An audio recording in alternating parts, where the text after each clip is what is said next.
everyone, this is Fafa Berry back with another episode of Fafa Berry Reading. Today I'm going to read Three Hens, a Peacock, and the Enormous Egg. Written by Lester L. Laminak, illustrated by Henry Cole.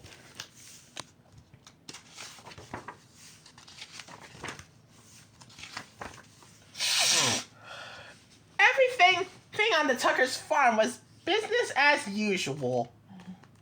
Well, the cows grazed in the meadow and the hens pecked around the hen house. The peacock strutted by the roadside. The old hound rested on the porch watching. Then things got interesting. A truck carrying a big crate rumbled up the road and banged through a pothole and whizzed by the farm. All that noise got everyone's attention. Excuse me. The crate had bounced off the truck. Sitting there in the road was an enormous egg.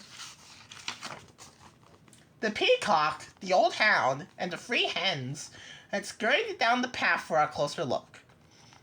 The hens flapped their feathers in amazement. Good grief! Meowed clucked. Who would have laid such an enormous egg? Martha squawked.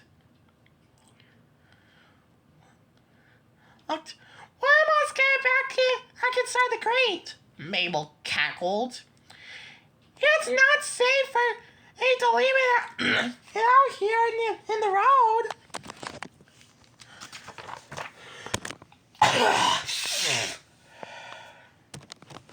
The hen scrambled behind the enormous egg and pushed it.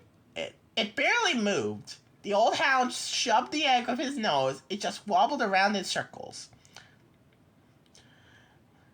Let's try working together, said the peacock. He swept his long tail feathers against the egg while the hens gently rolled it back into the crate. The hens cheered. We did it! We had to hurry, warned Mildred. We must get this crate inside the barn before a car comes along.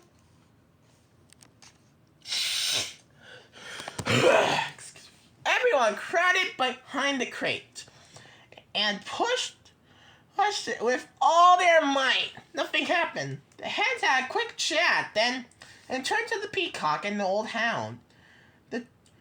You two keep this egg safe, Mildred. It clucked. We'll be right back. Before long, the hens returned with two cows lumbering behind them. Excuse me. Can you help us? Let's get this crate into the barn, squawked Martha. The cows sized up the situation and then set to work. They eased the crate toward the barn while the peacock cleared away pebbles to smooth the path. The old hound trotted along beside the crate. Watch out! Cried Mabel. Take your time, squawked Martha. They were almost to the barn when the crate had a bump and the enormous egg toppled out. The egg is rolling away! Shrieked the peacock. The old hound sprinted ahead and sprawled out across the path. The egg came to rest as against his soft belly. Goodness gracious sakes alive! Cackled Mabel. I thought our egg was a goner.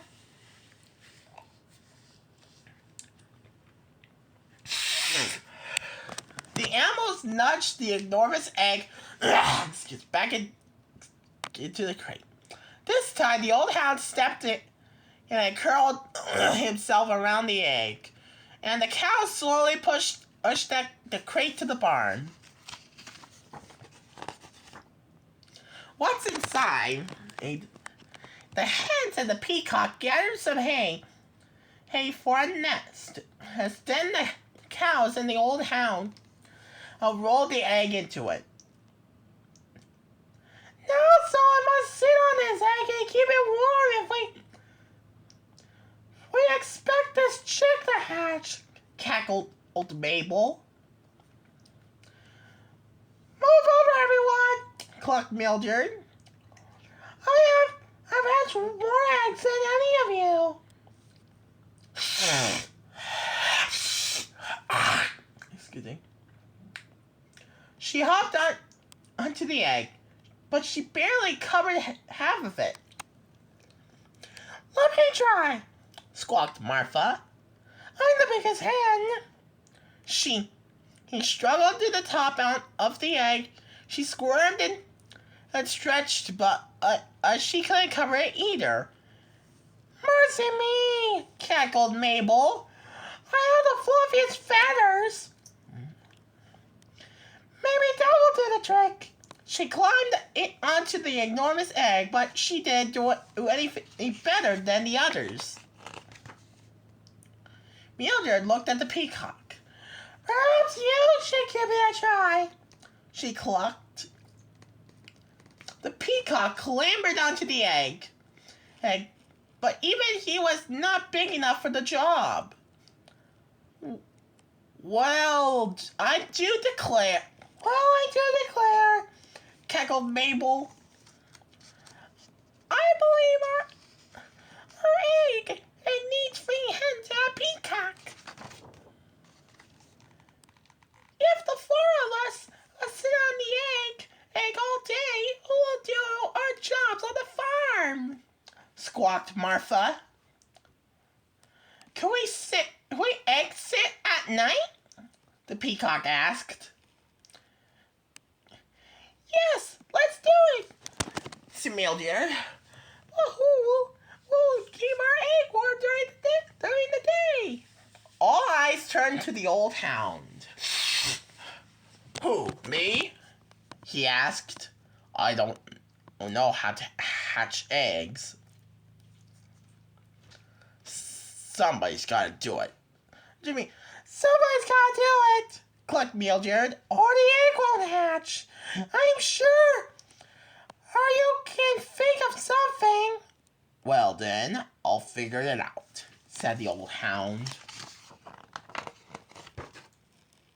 That night, the stars began to twinkle. Oh, and the peacock gathered to sit on the enormous egg. The next morning, as the others went about their chores, the old hound headed to the barn. He had a special job to do.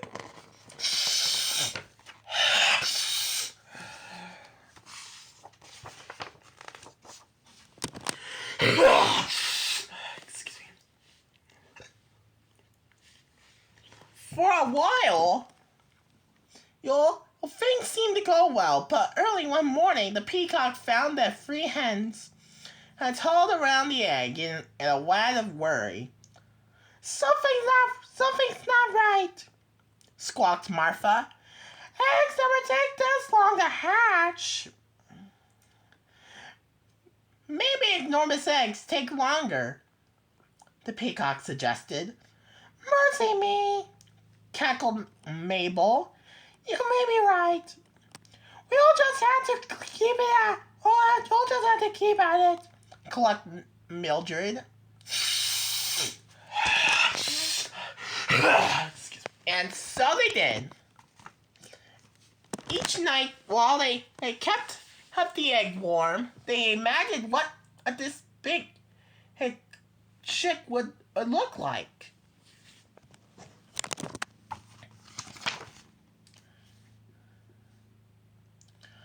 And every day, the old hound kept the enormous egg warm. Then one morning, a crack spread across the shell.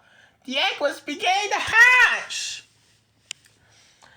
The hens and the peacock I did not hear the peck tap coming from inside the egg. But the old hound heard it. He raised his head and then howled the news. The hens and the peacock rushed in to find him and cuddled around the egg. A piece of shell fell away and the egg broke open. Crack! Out popped an enormous head! Why, she's as big as one of us! Cackled Mabel. I know it's here! That chicken with eyelashes! Squawked Martha. She's a strange-looking chick, if that's for sure, clucked Mildred. She's just perfect, said the old hound. And after that, everything on the Tucker's farm did not go back to business as usual, but no one seemed to mind. Thanks for watching.